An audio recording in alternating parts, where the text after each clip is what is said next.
Internship জোনের পক্ষ থেকে সবাইকে জানাই সালাম এবং শুভেচ্ছা।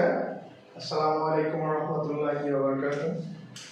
টপিক থেকে বোঝাই যাচ্ছে যে আমরা আজকে একটা নতুন গ্রামার শুরু করতে চাচ্ছি। আমরা যে গ্রামারটা শুরু করব সেটা হচ্ছে ডব্লিউএস কোর্সে। আমি প্রথম ক্লাসে তোমাদেরকে সিলেবাস সম্পর্কে ধারণা দিয়েছিলাম। সিলেবাসটা হচ্ছে অনার্স ফার্স্ট ইয়ার এবং সেকেন্ড ইয়ার ইংলিশ কম্পালসারি এবং ডিগ্রি তাদের সিলেবাস সম্পর্কে ধারণা দিয়েছিলাম। তোমরা প্রথম ভিডিওটা দেখে এসো, অবশ্যই তোমরা সিলেবাস সম্পর্কে খুব ভালো একটা ধারণা পাবা। আমরা সেখানে বলেছিলাম যে আমরা আজকে নতুন গ্রামার শুরু করবো, আর সেই জন্যেই আমরা আজকে নতুন একটা গ্রামার টপিক শুরু করলাম, সেটা হচ্ছে ডব্লিউএস কোর্সে। ডব্লিউএস কোর্সে অনেক কঠিন একটা গ্রামার, আমরা সহজভাবেই পড়বো।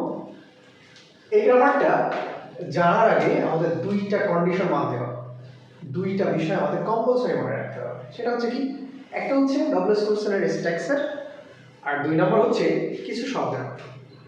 আমরা একটা বিষয়ে অভ্যস্ত, সেটা হচ্ছে যে আমাদের কিছু রুল পড়তে হবে, রুল না পড়লে আমরা এই গ্রামার জানতে পারবো না। অনেক নিয়ম কারণ আছে, সেগুলো বুঝতে হবে, না হলে আমাদের গ্রামার অ্যান্সার করা যাবে না। এটা একবার ভুল ধারণা। আমরা এই ডব্লিউএস কোর্সের কোনো নিয়ম কারণ ছাড়াই, কোনো রুল থাকবে না, আমরা রুল ছাড়াই কীভাবে ডব্লিউএস কোর্সের 5-এ 5 পেতে পারি সে বিষয়টা আমরা আজকে জানাবো। আমরা রুল না পড়ে আমরা কয়েকটা শব্দের অর্থ করবো, আমরা কিছু ভোকাবুলারি পড়ে আমরা ডব্লিউএস কোর্সের 5টাই অ্যান্সার করবো। কীভাবে করা যায়, কীভাবে রুল বাদে শব্দের অর্থ দিয়ে ডব্লিউএস কোর্সের কমপ্লিট করা যায় সে বিষয়টা সম্পর্কে আজকে আমি তোমাদেরকে ধারণা দেবো। এখন যে বিষয়টা আমরা শুরু করি, কোর্সের মূলত 3 প্রকার। একটা হচ্ছে ইএস না কোর্সেন, একটা হচ্ছে ট্যাগ কোর্সেন, আর একটা হচ্ছে ডব্লিউএস কোর্সেন। আজকে আমরা ডব্লিউএস কোর্সেন নিয়ে বিষয়টা ক্লিয়ার করবো তোমাদের। ডব্লিউএস কোর্সেন বলতে কিছু ওয়ার্ডকে বোঝানো হয়। কোনো কিছু জানার আগ্রহ থাকলে যে ওয়ার্ডগুলো আমরা সেন্টেন্সের শুরুতেই ব্যবহার করে থাকি সেগুলোকে ডব্লিউএস কোর্সেন অর্থ করি। আবার অনেক সময় এমন হয় যে সেন্টেন্সের শুরুতেই যদি ডব্লিউএস ওয়ার্ড থাকে, ডব্লিউএস অ্যালফাবেট থাকে, তাহলে সেটাকে আমরা ডব্লিউএস কোর্সেন বলে থাকি। আমি তোমাদের বোঝার সুবিধার্থে আমি আগে কিছু লিখে রেখেছি ডব্লিউএস কোর্সের ওয়ার্ডগুলো, ডব্লিউএস যে ওয়ার্ডগুলো সেগুলো আমরা আগে থেকে কিছু লিখে রাখছি। যেগুলো লিখেছি, এই 9টা ওয়ার্ড লিখেছি, 9টা ওয়ার্ড সম্পর্কে আমাদের ধারণা ক্লিয়ার হলে আমরা ডব্লিউএস কোর্সেন পারবো, আর বাকিগুলো জানানোর দরকার নেই। সে ওয়ার্ডগুলো কি কি? হোয়াট, তারপরে when, where, hmm, who, how, which, হুস এবং হোয়াই। সো আমরা এই 9টা ওয়ার্ড সম্পর্কেই জানবো, 9টা ডব্লিউএস কোর্সেন সম্পর্কেই জানবো। জানলে আমাদের আশা করি কনসেপ্ট ক্লিয়ার হবে। এবার আমাদের সেই বিষয়টা সম্পর্কে ধারণা নিব। সেটা হচ্ছে কি, আমি বলেছি যে 2টা বিষয় সম্পর্কে জানলে ডব্লিউএস কোর্সেন 5টাই হবে। একটা হচ্ছে ডব্লিউএস কোর্সের স্ট্রাকচার, গঠন প্রণালী, কিভাবে ডব্লিউএস কোর্সেন গঠন করতে হয়। একটা সেন্টেন্স লিখলেই তো সেটা ডব্লিউএস কোর্সেন হচ্ছে না, ডব্লিউএস ওয়ার্ড শুরুতে লিখলে আর সেটা ডব্লিউএস কোর্সেন হবে না। তারপরে কোনটার পর কোনটা ব্যবহার করতে হবে সেই বিষয়টা সম্পর্কে আমাদের স্বচ্ছ ধারণা থাকতে হবে।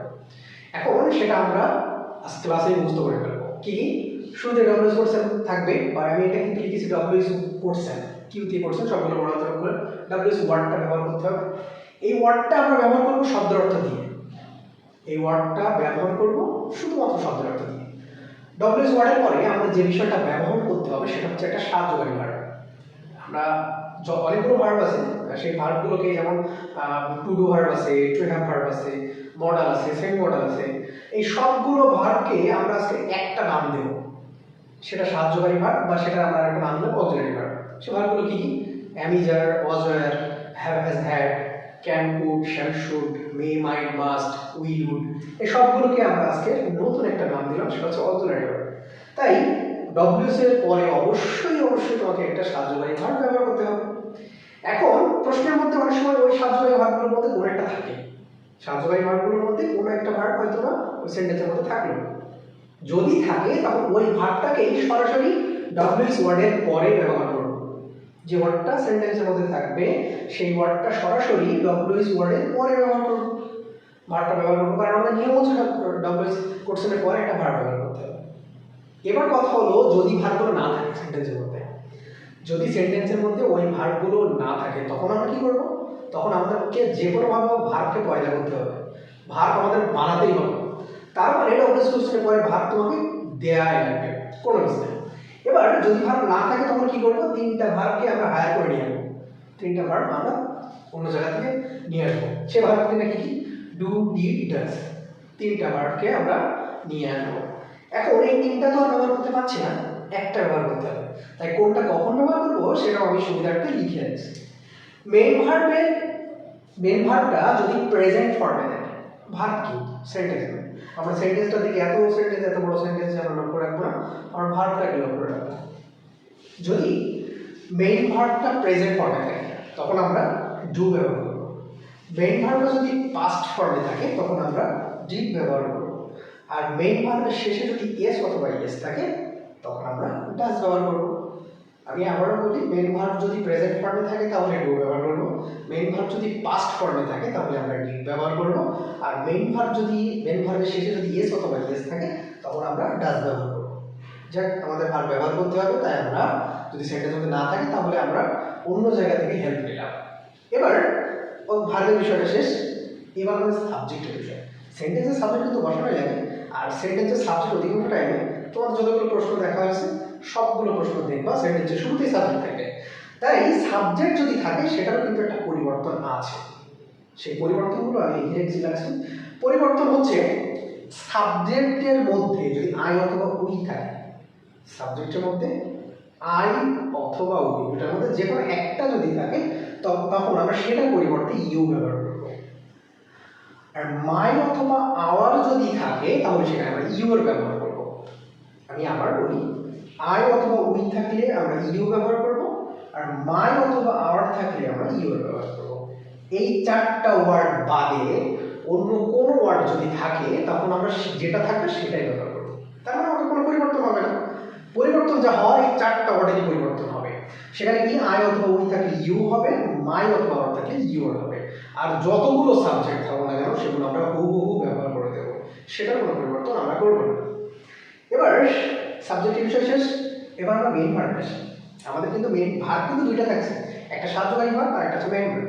এই মেইন ভার্বটা অলওয়েজ প্রেজেন্ট ফর্মে বা বেস ফর্মে হবে, তার মানে সলিড একটা ভার্ব করবে।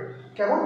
ভার্ব যদি পাস্ট ফর্মে থাকে সেটাকে ভেঙে আমরা সেকেন্ড প্রেজেন্ট ফর্মে বানাবো বা বেস ফর্মে বানাবো, বা ভার্বের শেষে যদি ইয়েস অথবা ইয়েস থাকে সেটাকে উঠাই দিয়ে আমরা একটা বেস ফর্মে রূপান্তর করব। তার মানে ভার্বের পাশে যতগুলো অতিরিক্ত যে বিষয়গুলো থাকবে, অতিরিক্ত যে ওয়ার্ডগুলো অ্যালফা ওয়ার্ড থাকবে সেগুলোকে আমরা উঠাই দিয়ে পিওর একটা ভার্বে আমরা রূপান্তর করবো, তাই সেটাকে আমরা বেস ফর্ম বললাম। এবার তারপরে এক্সটেনশন বাকি অংশ আমাদের ব্যবহার করতে হবে। সেন্টেন্সের মধ্যে অনেক সময় বাকি অংশ থাকে না, তাহলে ব্যবহার করবো না। সেন্টেন্সের মধ্যে অনেক সময় মেন ভার্ব থাকে না, তাহলে ব্যবহার করবো না। তাহলে এক্সটেনশন যদি থাকে ব্যবহার করবো, আর যদি না থাকে তাহলে ব্যবহার করবো না। আর শেষে কোর্সের মার্ক কিন্তু অবশ্যই দিতে হবে। কোর্সের মার্ক তোমাকে দেওয়া থাকবে। সেন্টেন্সের শুরুতে ডব্লিউএস ওয়ার্ড আর শেষে কোর্সের মার্ক না দিলে কোর্সের মার্ক আমরা যে ডব্লিউএস কোর্সের করছি এটা আমরা ভুলে যাবো। তাই শেষে আমাদের অবশ্যই জিজ্ঞাসা চিহ্নটা ব্যবহার করতে হবে। আমি এটাকে আরেকটু রিপিট করি তোমাদের বোঝার সুবিধার্থে। প্রথম যে বিষয়টা ডব্লিউএস ওয়ার্ড আমরা ব্যবহার করব, দ্বিতীয় যে বিষয়টা আমরা একটা সাহায্যকারী ভার্ব নিয়ে আসবো। সাহায্যকারী ভার্ব আমি বলেছি আমি যার, was, were, have, has, had, shall, should, can, could, may, might, must, এই ভার্বগুলোর মধ্যে যদি কোনো একটা থাকে তাহলে আমরা সেটাই ডব্লিউএস ওয়ার্ডের পরে ব্যবহার করব। আর তারপরে আমরা ব্যবহার করব সাবজেক্ট। আমি সাবজেক্টের বিষয়টা বলেছি, সাবজেক্ট আই অথবা উই যদি থাকে তাহলে সেটা পরিবর্তন করে আমরা ইউ ব্যবহার করব, আর মাই অথবা আওয়ার থাকলে আমরা ইউ ব্যবহার করব। আর অন্য কোনো ভার্ব থাকলে আমরা সেটা পরিবর্তন করবো না, অন্য কোনো সাবজেক্ট থাকলে আমরা সেটা কোনো পরিবর্তন করবো না, যা থাকবে তাই বসে যাবে। আর মেইন ভার্বটা অলওয়েজ আমরা বেস ফর্মে ব্যবহার করব, তার মানে সেটা পাস্ট থাকুক আর ভার্বের সেটা ইয়েস বা ইয়েস থাকুক সেটাকে আমরা উঠাই দিয়ে আমরা বেস ফর্মে রূপান্তর করব। তাহলে এটা হলো আমাদের প্রথম নিয়মটা বোঝা। এটা জাস্ট একটা বেসিক ধারণা দিলাম তোমাদের। আমরা দুইটা টপিকের দুইটা বিষয়ের কথা, দুইটা হাতিয়ার বলতে পারো তোমরা। প্রথম হাতিয়ার হচ্ছে এটা ডব্লিউএস কোর্সের 5-এ 5 পাওয়ার জন্য। এই হাতিয়ারটা তোমাদেরকে অবশ্যই ব্যবহার করতে হবে, মুখস্থ করে ফেলবে। স্বচ্ছ ধারণা দিকে মানে বারবার এটার দিকে দেখবা, তাহলে মুখস্থ হয়ে যাবে। আশা করি এটা হচ্ছে প্রথম ধারণা যেটা তোমাদের ডব্লিউএস কোর্সের 5-এ 5 পেতে হেল্প করবে। এবার আমরা দ্বিতীয় যে বিষয়টা তোমাদেরকে জানাবো, আর ডব্লিউএস কোর্সের আর বাকি যদি আমরা সম্পূর্ণ জানতে চাই তাহলে আমাদের বাকি শব্দের অর্থগুলো আমরা জানতে হবে। কোনো রুল না, জাস্ট শব্দের অর্থ। শব্দের অর্থটা আমরা এইখানে ব্যবহার করবো। সেই শব্দের অর্থ বিষয়টা আমরা এবার আলোচনা করবো। তাহলে এই বিষয়টা অবশ্যই তোমরা মনে রাখবা। প্রথম যে ধারণা দিলাম সেটা অবশ্যই তোমাদেরকে মনে রাখতে হবে। দ্বিতীয় যে বিষয়টা নিয়ে আলোচনা করবো সেটা হচ্ছে শব্দের অর্থ।